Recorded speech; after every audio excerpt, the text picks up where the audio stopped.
Hello everybody, welcome to another video.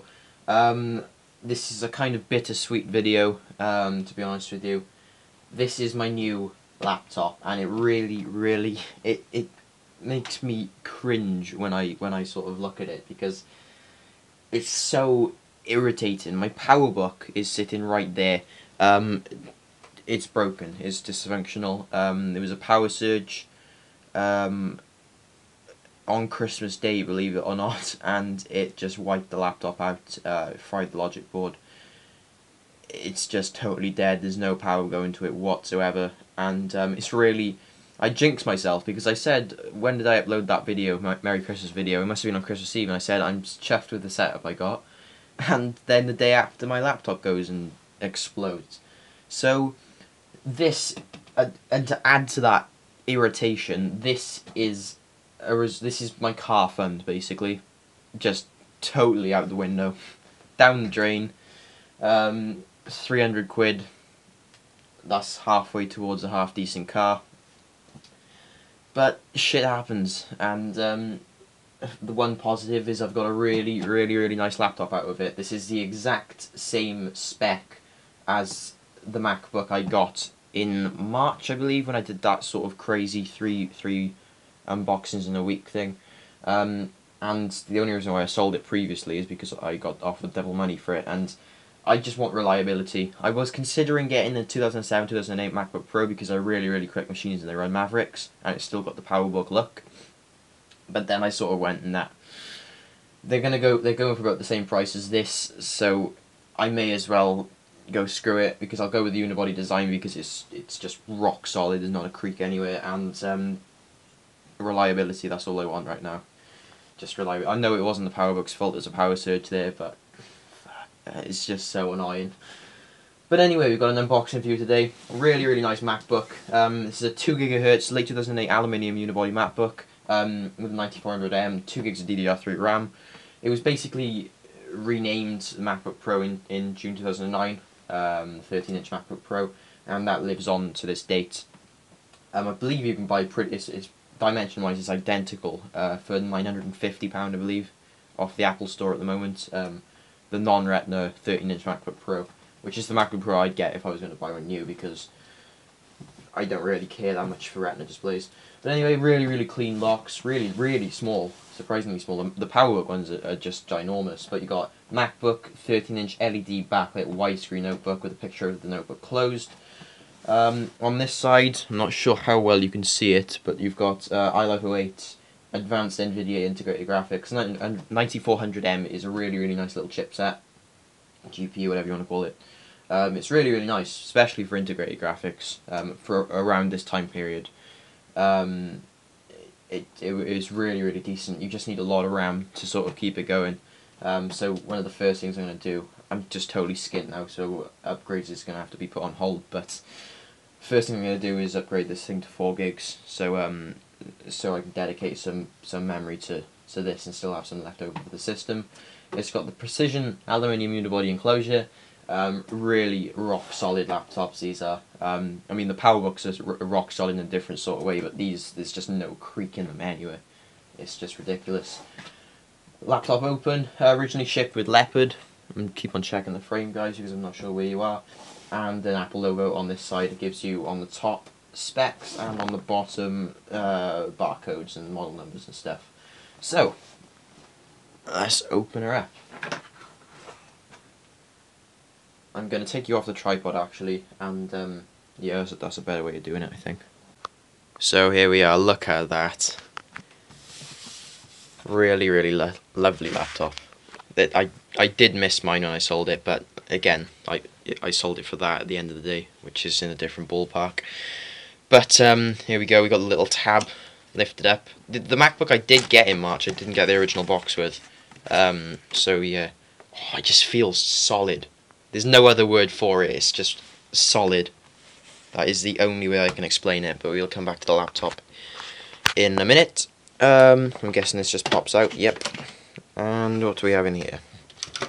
We've got the booklet, and MagSafe.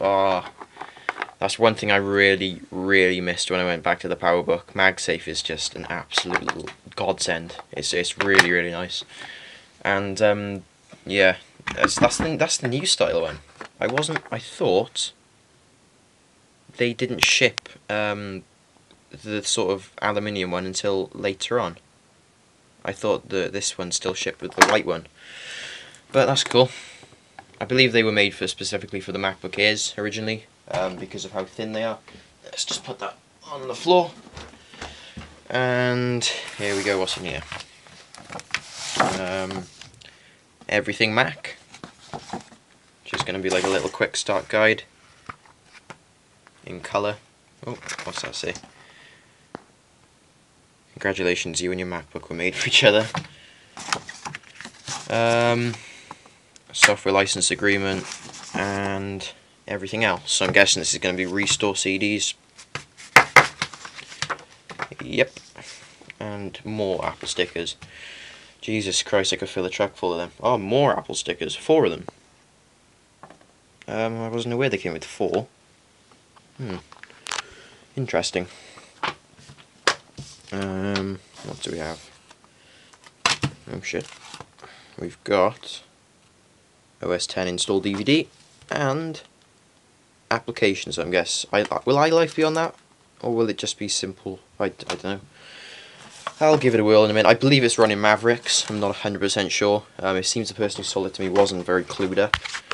But let's bring her over. Here we go. I'm gonna just now. Oh, it's so nice, guys. The magnetic latch, everything. It's just so lovely. I'm gonna take you. Well, I'm gonna put you on a sort of tour around it now, around the ports and stuff. So be back with me in a minute. So on the front, it's pretty bare, pretty simplistic. You got the little magnetic latch there, which obviously no moving parts, so it's pretty unlikely to go wrong. You got your IR receiver there for front row or XBMC or whatever, and you can't see it there. No one can see it. I can't even see it either because they're like little tiny micro drilled holes, and that is your sort of sleep-wake light that sort of pulsates when it's off and is just constant when it's on. On the right hand side then, again, it's pretty bare. All you've got is your 8X super drive. I'm not sure if that is IDE or SATA. I think it's IDE, although don't hold me down to that. I believe on the 2009 MacBook Pro, down here, that's where they put the Kensington lock. You'll see in a minute, but the Kensington lock is on the other side on this one. And here we go, we're on to the good bits. Now we've got MagSafe there, Ethernet, 2 USB 2.0s, the mini display port, which I still have the adapter left over from my old MacBook, so if I ever want to plug it into the cinema display, then no hassle whatsoever. Audio in and out, and yeah, the Kensington lock. And then down here, instead of having the battery on the bottom, you just pop that there, and there you go, you get your little battery status, which is really cool. Okay then, so now you've seen the ports, let's open her up. Moment of truth. Ah, they left the little keyboard protector on, that's nice. And there we go, the super glossy display. This was actually the main reason why I considered the unreliable MacBook Pro, because I really, as much as it looks nice to look at, and in low light the colours are just ridiculously good, I just much prefer matte displays. My cinema display is a matte display, and for stuff like editing photos and stuff, I use a cinema display every single time, because although for watching movies and stuff this is better because the blacks pop and stuff, matte displays just give a more sort of realistic sort of, it's hard to explain, but the colours on a glossy display are always exaggerated, whereas on a matte display it's more realistic. But this is LED, so it's instant on. You've got I can't speak today. You've got the chiclet keyboard, which is pretty much identical to the one over there. Really nice. I didn't like it originally when I got this exact MacBook pretty much back in March, but it did grow on me, and yeah, it feels pretty familiar, so it should be easy enough to touch type on. And this trackpad, I have missed this trackpad so much. The sort of natural natural flow when you're scrolling down pages. The gestures in Mountain Lion Maverick, sorry, it's just really nice. So yeah, so let's turn it on. I've got the window behind me, so you probably won't see it the best. I seem to remember these MacBooks running really cool as well. The PowerBook, sometimes I can't put it on my lap because it's just that boiling. But this, I seem to remember dissipating heat pretty well. And yeah, glossy displays aren't the best for recording either, because they, one, reflect, and two, play up with the camera. Okay, so it's actually a couple of hours later now. I've just sort of put all my files and documents and apps and stuff on here, and man, the gestures are so nice. In general, it's just a really nice laptop. It's just, again, I keep on saying this, Will, but it just feels solid. There's not any give anywhere in the casing, and it just feels quality. I mean, the PowerBook, it did feel quality, but this isn't just in a different league. It's just really nice. Again, though, PowerBook keyboard blows out the water, but it's okay. It's good enough. The graphics sort of are a little bit choppy, especially compared to the Mac Pro. But that's mainly down to the fact I've only got 2 GB of RAM.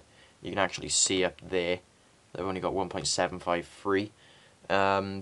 But yeah, it's just a really nice laptop. I apologise to the PowerPC guys, because I know you love the PowerPC stuff, and I promise I will, when I get some money, get some sort of a PowerPC Mac back here, be it a PowerBook G4 or whatever, so I can continue the using PowerPC series. But yeah, I do apologise for that, but at this moment in time I just need reliability, and this seemed like the best solution.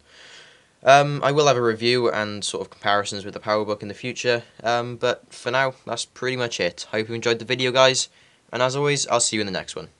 Bye bye.